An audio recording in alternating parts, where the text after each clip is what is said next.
কামাই করে কাবা ঘরের গিলাফ বানাই দিছো। আল্লাহ আমি কাবা ঘরের গিলাফ দেবো। তুই কিসি চাকরির? পুলিশের চাকরির। তোর বেতন কত? 25,000 টাকা। তো কাবা ঘরের গিলাফ বানাবি, এতটা ভাবি কোন জায়গা? আসে আল্লাহ দেয়, রাস্তায় ট্রাকের সাথে মুসাফা করি, এভাবে চলে আসে। রাস্তায় ট্রাকের সাথে মুসাফা হয়। আস্তাগফিরুল্লাহ। তুমি কি পীর হইছো যে ট্রাকের সাথে মুসাফা হনো? পীর সাহেবরা মুসাফা হলে টাকা পায়। কোত্থেকে কামাই করেছে জবাব দিয়ে যাও। হারাম ভাবে টাকা কামাই করে তাই দিয়ে মসজিদ মাদ্রাসা করলে নেকি তো হয় না, বরং নেকির আশা করলে ঈমান নষ্ট হয়ে যায়। এই ইমিগ্রেশনে ধরা খাইবা। 3 নম্বর, ওই 2 নম্বরের 3 নম্বরের ভিতরে আরেকটা শাখা হলো কামাই করছো হারাম ভাবে, কামাই করছো হালাল ভাবে, খরচ করছো হারাম ভাবে, এটাও আর নাই। আবার হালাল ভাবে কামাই করে হারামে খরচ করছো, হারামে কামাই করে হালালে খরচ করছো, উভয়টাও আর নাই। হালাল করবা, হালাল ভাবে কামাই করবা, হালাল ভাবে খরচ করবা। এইটা তুমি তোমার স্ত্রীকে একটা কাপড় কিনে দিবা, তাও সদকার নেকি।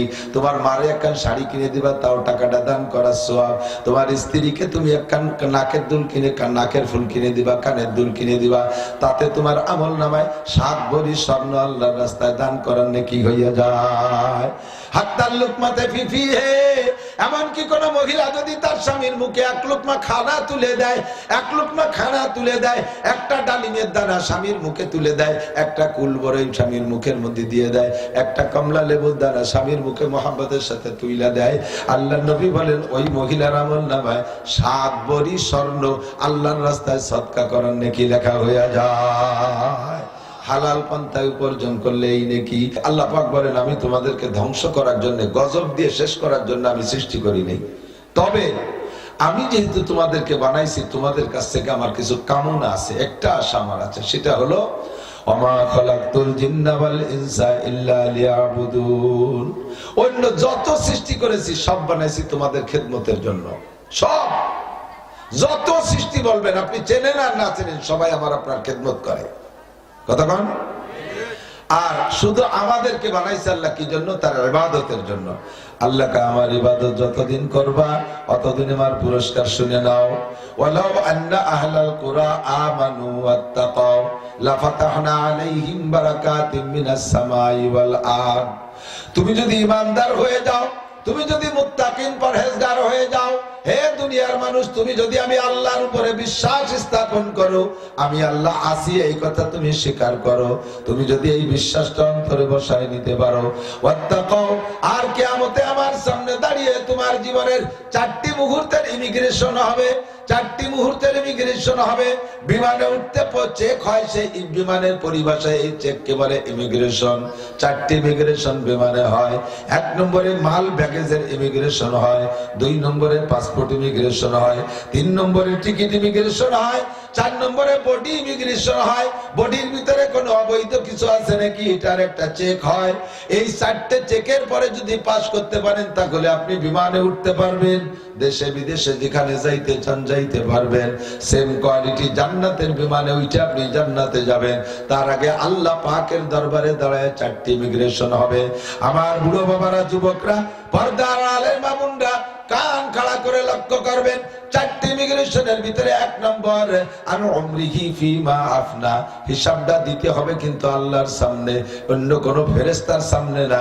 এই ইমিগ্রেশন ফেরেশতারা নেবে না, ইমিগ্রেশন নেবেন স্বয়ং আল্লাহ তাআলা। আল্লাহর সামনে দাঁড়িয়ে আপনার গোটা জীবনের হিসাব দেওয়া লাগবে। কোত্থেকে কিভাবে তুমি সময়টা অতিবাহিত করেছো।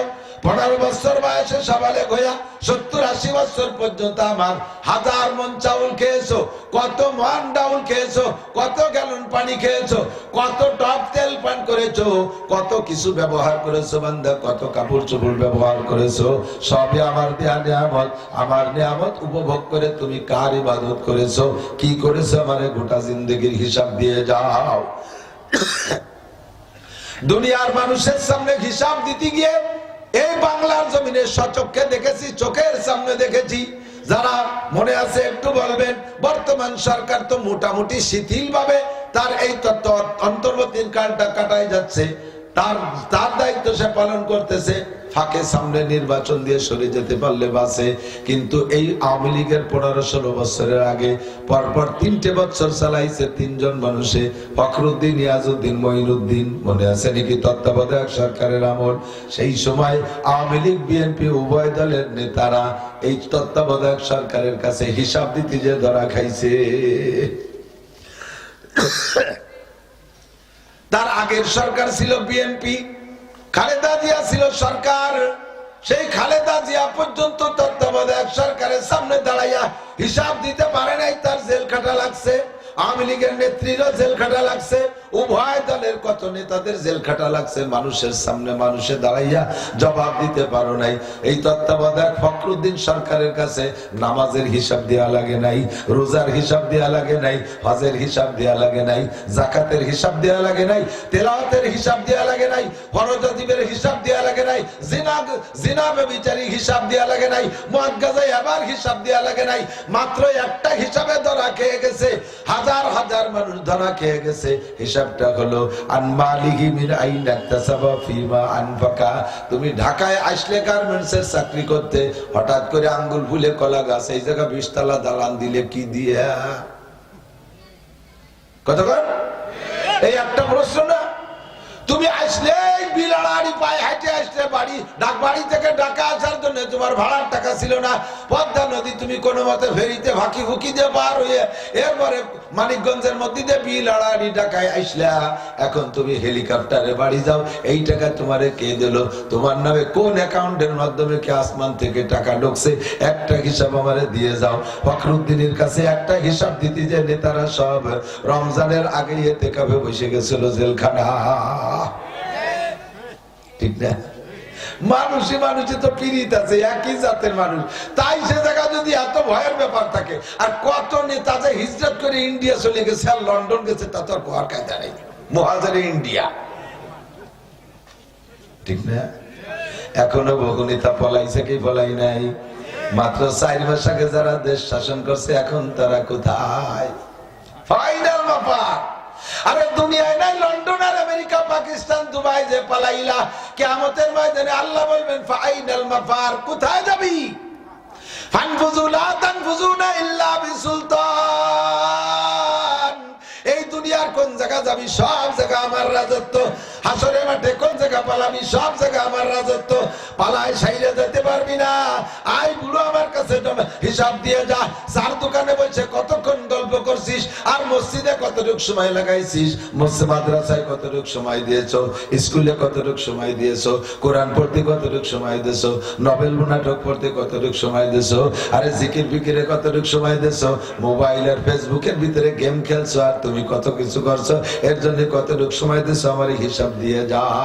হাসি উড়ে দিস না রে দাদা, তামাশা মনে করিস না। আল্লাহর কসম, ফাসাও বাতারা ইদান কাশাফাল গুবারো আবার আসুনতা হাতারি লিখা আমেহমারো। অন্ধকার কেটে গেলে প্রমাণ হবে তুমি ঘোড়ার পিঠে বসা না গাধার পিঠে বসা। অন্ধকারে ঝগড়া করতেছো, তুমি গল্প করতেছো আমি ঘোড়ার পিঠে, তুই গাধার পিঠে।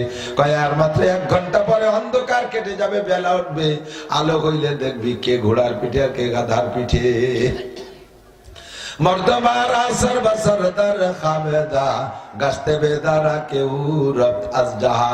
দুনিয়ায় যতদিন আছো ঘুমাই আছো, চক্ষু বন্ধ করে কবরে গেলে ঘুম ভাঙবে, ফেরেশতার সাথে দেখা হবে, জান্নাত দেখতে পারবা, জাহান্নাম দেখতে পারবা। সেই সময় বুঝবা এই কথাগুলো কি সত্য কি মিথ্যা। 2 নম্বরে ইমিগ্রেশনে যুবক আনশাবাবিহি ফিমা আমলা। মূল্যবান একটা সময় তোরে দিয়েছিলাম, তোর যৌবন কালের হিসাব দে। যতই শীত হোক আর গরম হোক, যত বড় কঠিন শীত হোক, যৌবনের রক্তের গরম থাকে, গায়ের ভিতরে দাহ থাকে। শেষ রাত্রে উইঠা তুমি ঠান্ডা পানিতে গোসল করে দাঁড়িয়ে খাড়িয়ে তাহাজ্জুদের নামাজ পড়তে পারো। মাঝখানে আপনাদের 3-4 জনে যে বাদাম খাচ্ছেন, যে কয়জন আপনাকে কারণে ওয়াজে ডিস্টার্ব হচ্ছে আমার। অবশ্যই আপনার শিক্ষিত বুদ্ধিমান চেহারায় কয়, কিন্তু এত বড় বোকা কাজ করবেন এত আমি ভাবতে পারিনি। আমি মেহমান, আমারে বক বক করতে লাগাই দিয়ে আপনারা বাড়ি এলা খাচ্ছেন, আমারে কটা দেন, আমিও খাই, পরে হজ হবে, নাহলে হবে না। 1 লক্ষ মানুষ নীরবে বয়ান শুনবে, একজন মানুষ উল্টো পাল্টা করলে কথা আসে না। আমি বিশ্বনবী মুহাম্মদ রাসূলুল্লাহ বয়ানে আটকে গেছে। জিবরাইলকে হুজুর ওয়াজ করেন, কয় পারতেছিল ওই 1 লোকের কারণে। কয় লোক কি হয়েছে? কয় যে ওই লোক বসে খালি ওই যে ফুটফুট করে বাদাম খায়, খেজুর খায়, আর এই কদুর বিচি, সৌদি আরবে কুমড়োর বিচি, কদুর বিচি, সিমির বিচি এগুলো খায় অনেক আগেতে। ও বসে বসে এই আকাম করতেছে আর মুহি তর্ক করে, এই জন্য পারতেছি না। তারপরে যা কইলো সেটুকু আর আমি কব না। আল্লাহ, তাহলে যৌবনের হিসাব। এখন যুবকরা ইচ্ছা করলে শেষ রাত্রে উঠে ঠান্ডা পানি দিয়ে গোসল করে তাহাজ্জুদ পড়া যায়, যায় কি যায় না? বুড়ো হয়ে গেলে গরম পানি দিয়ে ওযু বানাই দিলেও একবারে রোজু দিয়ে 1 ওয়াক্তের 3 পদের নামাজ পড়িয়ে সারিয়ে সাজায় না। ওযু বানায় মসজিদে যে কোনো মতে সুন্নত 4 রাকাত পড়িয়ে তলবাট সিবে ধরে বাড়ি চলেছে। কাকা কোন জায়গা যান? কথা কইলে ভাই ছুটি গেছে। ফিরে বাইরে যে ওযু বানাইছে কোনো মতে ফরজ পড়ছে, আবার তলবাট সিবে ধরে চলে গেছে। কোথায় যান? সুন্নত পড়বেন না, করেন আর মনে পেশাব আইছে। আবার পেশাব করে ওযু বানাই শেষের 2 রাকাত পড়া লাগে। 1 ওয়াক্তের নামাজ পড়তে বুড়ো কালে 3 বার ওযু বানানো লাগে। কথা কর না, ঠিক না? আর যৌবন কালে সকালে ওযু দিয়ে ঈশার নামাজ পড়তে পারো। কাজে ওই টাইমটা important, very very important time. সেই টাইমের হিসাব দিয়ে যা। কি করছিস বল?